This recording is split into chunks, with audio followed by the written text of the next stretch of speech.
வணக்கம் நண்பர்களே, என் வாழ்க்கை பயணம் சீரீஸ்ல இது நாள் 14. இன்னைக்கான நாளும் சிமிலரா எப்பவும் போலதான் நடக்க போகுது. நேற்று என்னெல்லாம் பார்த்தீங்களோ அதே மாதிரி தான் இன்னைக்கான நாளும் இருக்கும். அப்படி இதுக்கு முன்னாடி போட்ட விலாகெல்லாம் பார்க்கலன்னா இந்த விலாக ஒரு 1.5 நிமிஷம் பாருங்க. காலைல 7:30 மணிக்கு 8:30 மணி வரைக்கும் ரீல்ஸை பார்த்துட்டு அதுக்கப்புறம் எப்போல்லாம் டயட் எடுக்கணும்னு ஸ்டார்ட் பண்றோமோ அப்போல்லாம் எங்க வீட்டில் கரெக்டாக பூரி செஞ்சிடறாங்க.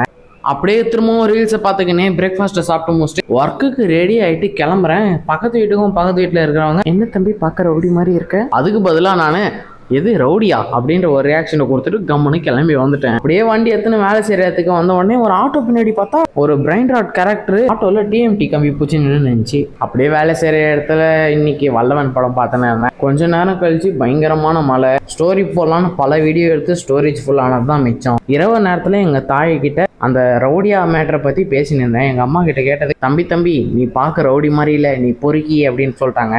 நேற்று மாதிரியே வேலை செய்கிற இடத்துல திரும்ப தண்ணி வர ஆரம்பிச்சிச்சு. அதுக்கு பொருள் எடுத்துன்னு போயிட்டு அதை சுத்தம் பண்ணி விட்டு மீண்டும் வல்லவன் படத்தை பார்த்துன்னு இருந்தேன். இது ஒரு நல்ல மஜாவான சீனு. அப்புறம் ஒர்க் டைம் முடிஞ்ச உடனே வண்டி எடுத்துக்கினே அப்படியே மலையில் நினச்சிக்கினே வீட்டுக்கு வந்துருந்தேன். ஆனால் எனக்கு மட்டும் ஏன் இப்படி நடக்குதுன்னு தெரியல. ஆட்டோவில் போகலான்னு பார்த்தா ஆட்டோ கிடைக்க மாட்டேங்குது, பஸ்ஸில் போகலான்னு பார்த்தா பஸ் டைம் என்னன்னு தெரியாது, இதில் போகலான்னு பார்த்தா பெட்ரோல் காசு இருக்க மாட்டேங்குது. பல தடைகளை தாண்டி வீட்டுக்கு வந்த உடனே டின்னருக்கு வீட்டில் சேமியா உப்புமா செஞ்சுருந்தாங்க. அது மேலே லைட்டாக சர்க்கரை தூவி விட்டு சாப்பிட்டு அதோட 4 முடிச்சுக்கலாம்.